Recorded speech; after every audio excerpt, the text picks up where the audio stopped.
Hello, everybody, and thank you so much for joining us for Empowered for Balance. And today we're going to talk about leadership. But before we go on, have you subscribed yet? If you haven't, then please hit the subscribe button because that is how you're going to get notifications when new episodes are uploaded every week.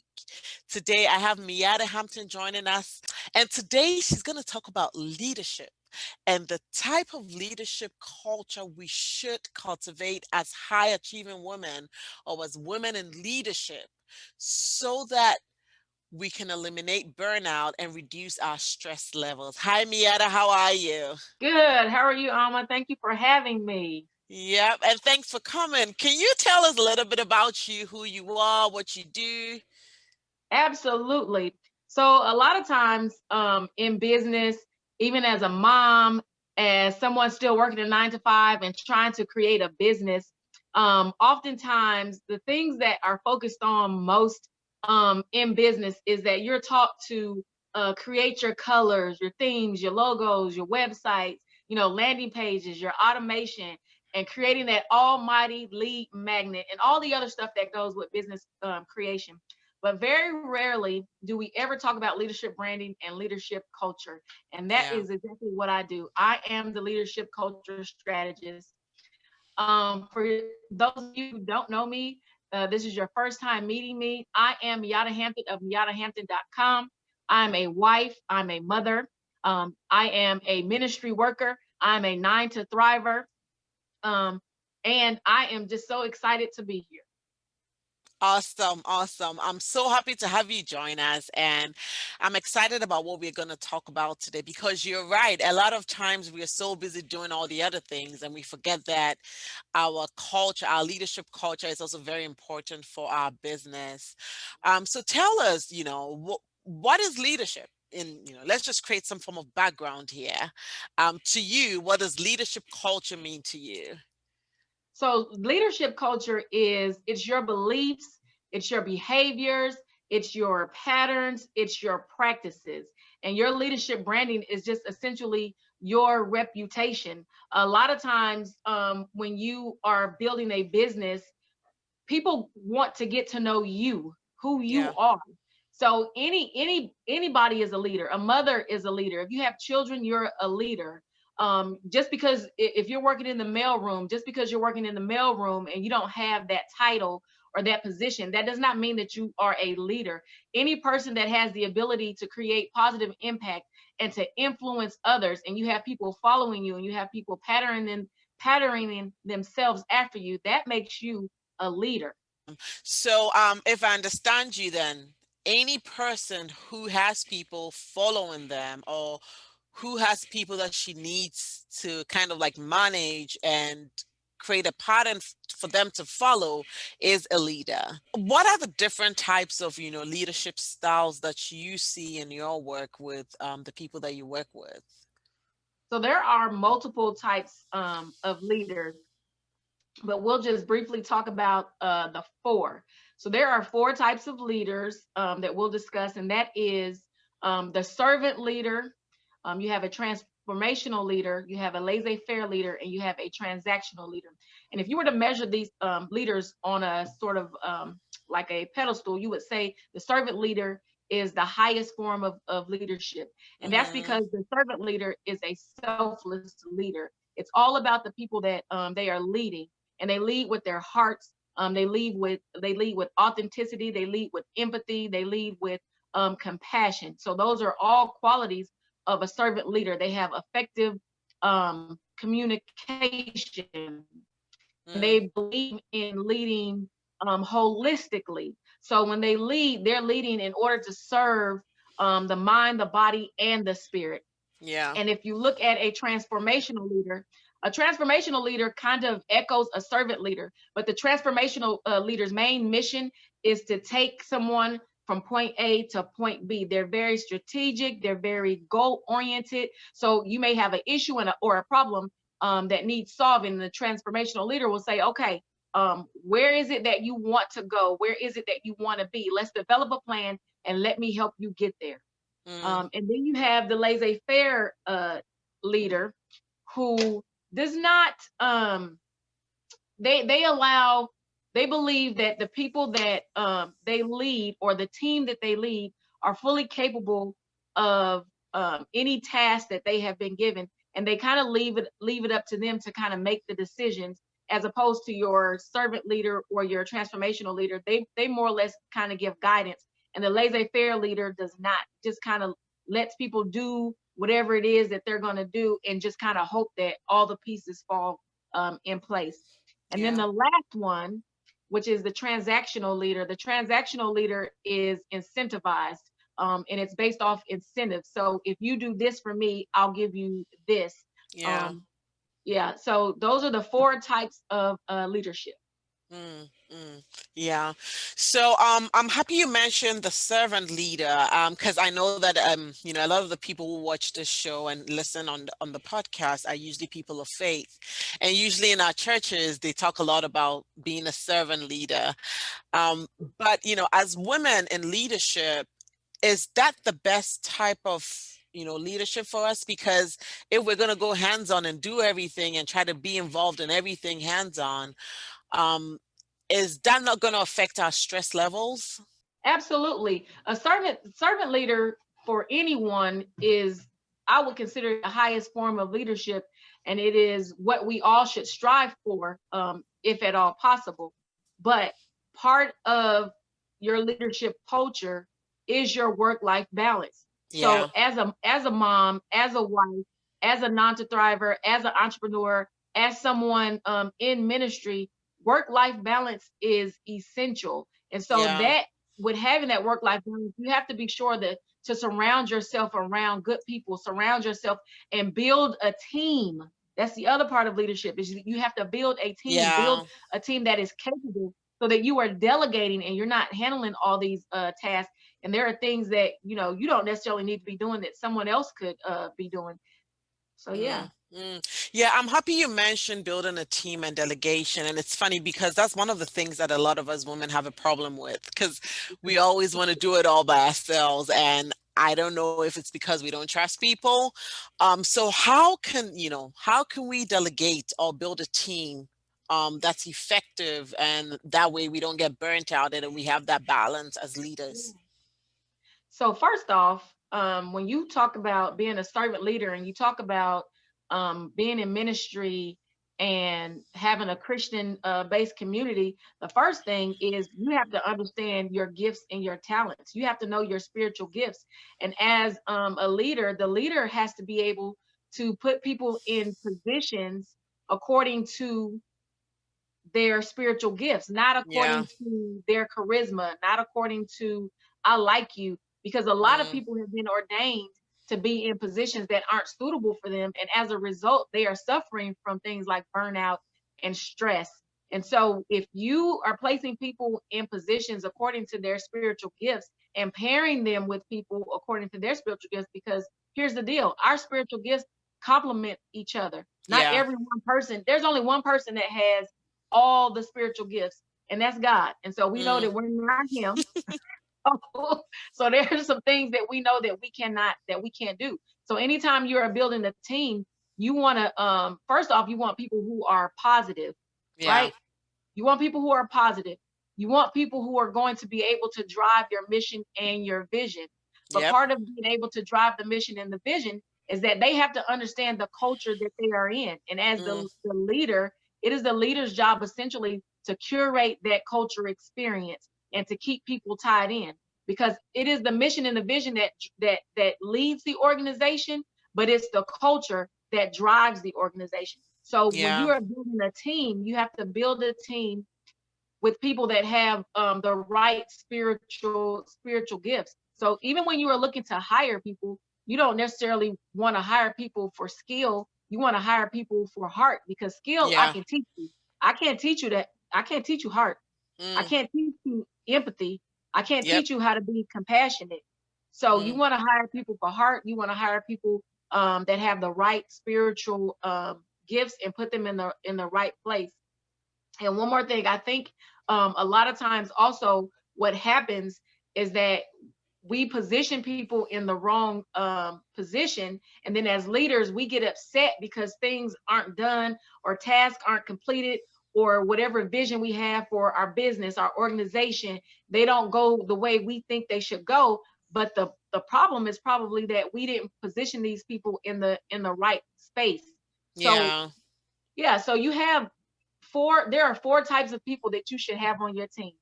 Mm, That is a planner, a coordinator, an executor, and a promoter. And you mm. cannot put a promoter in a planner's place and expect things to happen. You cannot put a person that executes in a coordinator's place and expect things to happen. So you have to be in tune with who you have on your team. I'm so happy you mentioned in tune because sometimes as leaders, we are so far away from the people that we are managing or we are leading that we don't really get to know them. So how important is it also for us as leaders to cultivate that relationship with the people that we are, and this can also even have even in the home with our kids when we're leading our kids. How important is it for us to build that connection and build that relationship with them? It's very important because when you in business, even in the church, you Mm, have people that leave organizations, you have people that leave churches, but they don't leave church, they don't leave businesses. People don't quit in ministries, people don't quit on church, people quit on people. mm, yeah, People quit on people. And a lot of that sometimes has to do with relationship. And so it's essential that you have a relationship with your people because that relationship helps with your influence. You, as a leader, you may not directly have a relationship with someone on your team, or it may be a distance relationship, but you may have someone on your team that has a better relationship with someone else than you do. So, as a leader, you exert your influence on that person to exert their influence on the other person in order to get them to do whatever it is you need to be done. In yeah, order to get things moving, in order to get the vision going, in order to keep the culture going, you have to have relationship. People want to be engaged. People want to know that you care. And how's the mm, saying going? People don't care until they know how much you care.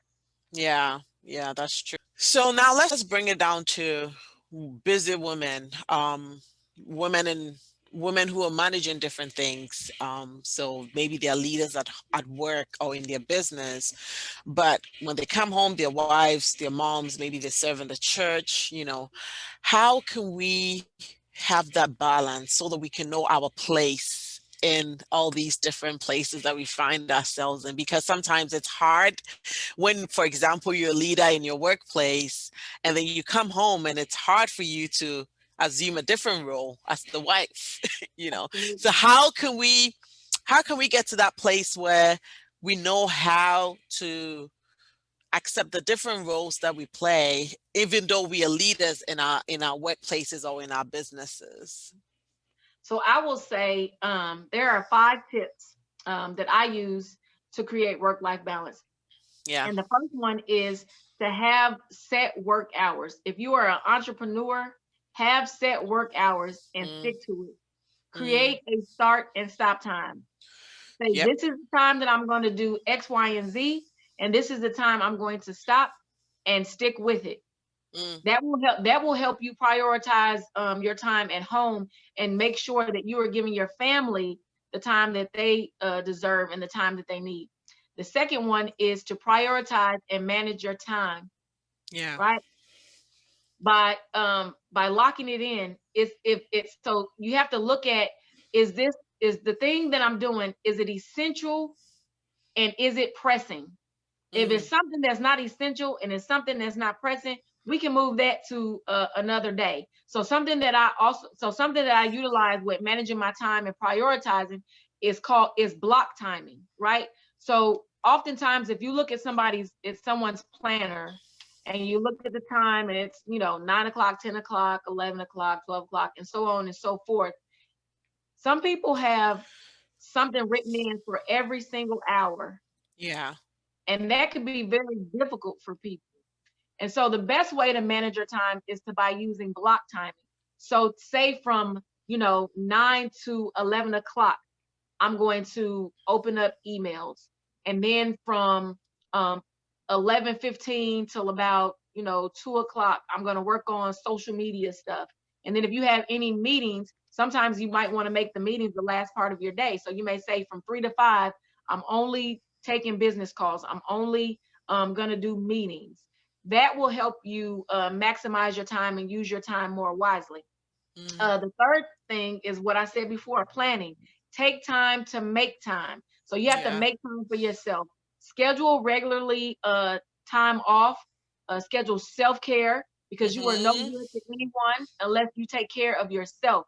So Yep. what that looks like could be when you get home from work, if you've worked a full 8 hours and you're an entrepreneur or you're in ministry and you've done all those things for the day and now you're coming home to spend time with your family, you have to take at least 15 minutes to decompress, to be fresh and ready to handle whatever it is they want, because they don't really I know for me, my children, they don't understand that mama has been at work for 8 hours. I got all this business stuff that I want to take care of. I need to post on social media. I need to, write my stuff for social media. I need to come up with my content. I need to come Mm, up with, digital products. They don't understand that. So I have to schedule time. I have to make sure that I make time and make time for the things that are important. And yep. number four is optimize your time. So work Yeah. on the hard stuff first. If you are a morning person, then if you have hard things that need to be knocked out, work on those first. That's how you preserve your energy. So work on the hard stuff first and work on those things when you're at your best. And number five, which is the golden, is Yeah. stop trying to save the world. You Yes. can't I do like it. that. Yep. Rest. You have to Yep. rest. Because here's the deal. Not everyone needs your help. Yeah. Stop trying to be everything to everyone. Mm-hmm. Mm-hmm. Mm-hmm. Rest.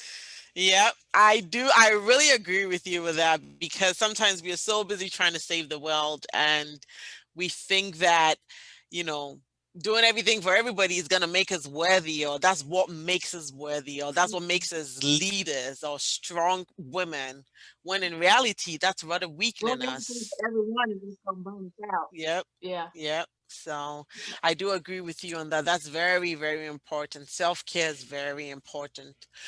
All right. So let's talk about COVID-19 and, with all this going on in the world and a lot of moms are at home trying to homeschool their kids, working from home, trying to do everything. It's hard. And I always say it.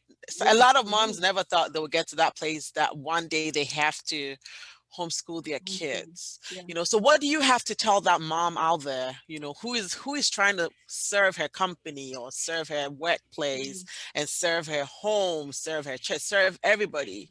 What is one word of encouragement or what is one thing you just want Mhm. to tell that mom or that woman? Yeah. That you listen. Uh, Superwoman is a fictional character. Yes. You are amazing. Yeah. Proverbs 31 tells us that many women have done noble things, but you have surpassed them all. You've been able to hold it down in the pandemic. Give yourself a break and give yourself Mm, a pat on the back. Be yeah. thankful. And when you get in the pit, there are three things that I say that you can utilize to help get you out of the pit. And the first one is to prioritize. Make yourself Mm, a priority. yeah. Make yourself a priority. The second one is to be intentional. Be intentional about making you a priority. You do Yep. not have to feel guilty about making you a priority, because if you break down, it all breaks down. So Yep. you Yep. have to take care of yourself. You don't have a choice in the matter. You have to take Mm, care of yourself. And believe it or not, those babies will understand. We think they mm-hmm. don't, but those babies will understand. And the last one is T, and that's be thankful. Be Yeah. thankful for what you've been able to accomplish during this pandemic. Be thankful for the things that God has done for you during this pandemic, because the truth of the matter is that He has sustained us. He is a sustainer. He has sustained us all. We have woken up every day and closed in our right mind. We have not had to want or need for anything. So just be thankful and give yourself a break. It's going to be okay. Yeah, I like that. I like that. So where can we find you, on social media and where can we find you? So on social media, I'm on LinkedIn, I'm on Instagram, and I'm on Facebook. I spend a lot of my time these days on Instagram, but on Facebook, I'm just Miatta. It's just Miatta Hampton. On LinkedIn, it's also Miatta Hampton, and on Instagram, it's Dr. Miatta Hampton, DRMIATTA Hampton, HAMPTON. Yeah. And you can also look for me on my website. It's miattahampton.com. Awesome. Awesome. What are your last words for us before we go? Last words before you go is to remember that it is all about your mindset. It's not about Yeah. position. It's about mindset, Mm, and that you have to figure out a way to create work-life balance, because here's the deal. It reduces stress, it decreases stress, it reduces burnout, and it improves our well-being. So it improves us emotionally, it improves us physically, it improves us mhm. mentally, it improves us socially, and it improves us spiritually. Yeah, yeah, yeah. I love that. And on that note, I just want to say thank you so much for joining us, Mietta. And thank you also for sticking with us till the end. And for me, the most important thing I'm going with is that in as much as we want to do everything, as women, in as much as we want to do everything, we want to build a team. Even at home, we want to create that team environment, and we also want to delegate. We shouldn't be afraid to delegate some of our responsibilities. That's the one of the biggest take home points from everything that Mietta shared with us today. And hey, if you haven't subscribed yet, please hit the subscribe button, because that's how you're going to get notifications when we upload new episodes every week. And also, don't forget to follow us on social media at Empowered for Balance. It's scrolling down there. And I hope to see you next week. Again, this is Brew, your life balance strategist. Take good care of yourself and have a great week. Bye.